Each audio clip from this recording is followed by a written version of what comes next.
Minnesota Attorney General Keith Ellison is suing the Trump administration last month over their ban on transgender athletes in girls' sports. And now the former Minnesota Vikings player Jack Brewer is speaking out about the state where he played football, saying, quote, "It's heartbreaking for any former Gopher, any former Viking, any professional athlete who's lived in that great city." Jack Brewer joins us now. Jack, you made it clear in your post that it's heartbreaking to you, but let's break it down, because I think your point is Keith must not understand what it's like to be an athlete if he takes this position, right? 100%. He's clearly never been in a major locker room around a bunch of men or women who are coming together to battle to pour their blood, sweat, and tears into a season and in training and competing. It's ridiculous for him to be pushing this type of agenda upon kids. I mean, Rachel, let's talk about Minnesota, Minneapolis, a place where if you go into the Minneapolis public schools, only 17% of those little kids are proficient in math.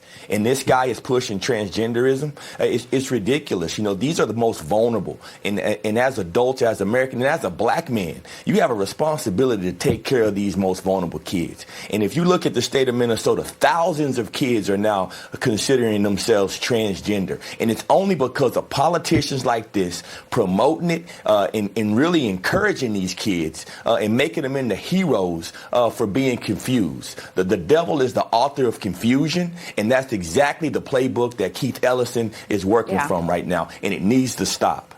Yeah, well, you make a great point. It's a real lack of priorities, and I can guarantee you it's not what those parents want.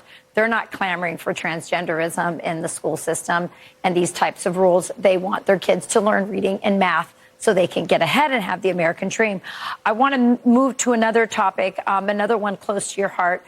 You work for a private prison organization, the same private prison that ran the Newark ICE detention center that has been at the center of so many news because Democrat lawmakers have decided to go there and protest on behalf of MS-13 and Tren de Aragua gang members who are held up in there. They say they first came in, said they were concerned about the conditions when it was proved that the conditions weren't bad. Now they're saying that they're just worried that the law is not being followed, and they believe they're civil rights activists.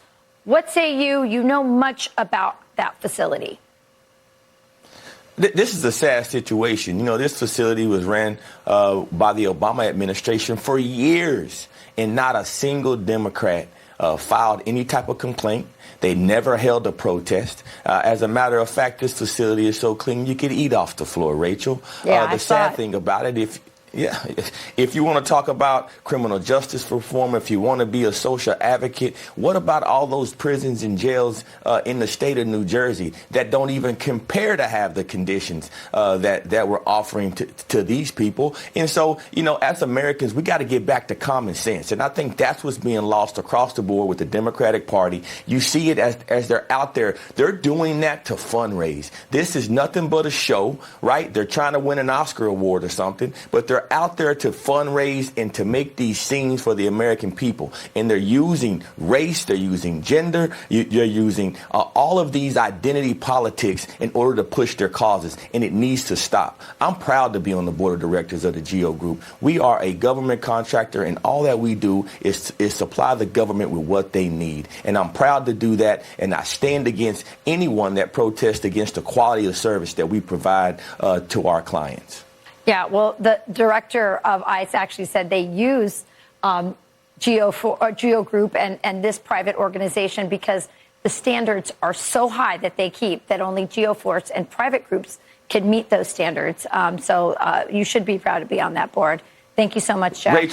Rachel, I'm a man of God, and I do godly things. And if I stand next to a company or stand with an organization, it's because they're doing what's right. And I do that in the name of Jesus. God bless you. Thank you, Jack. More Fox and Friends.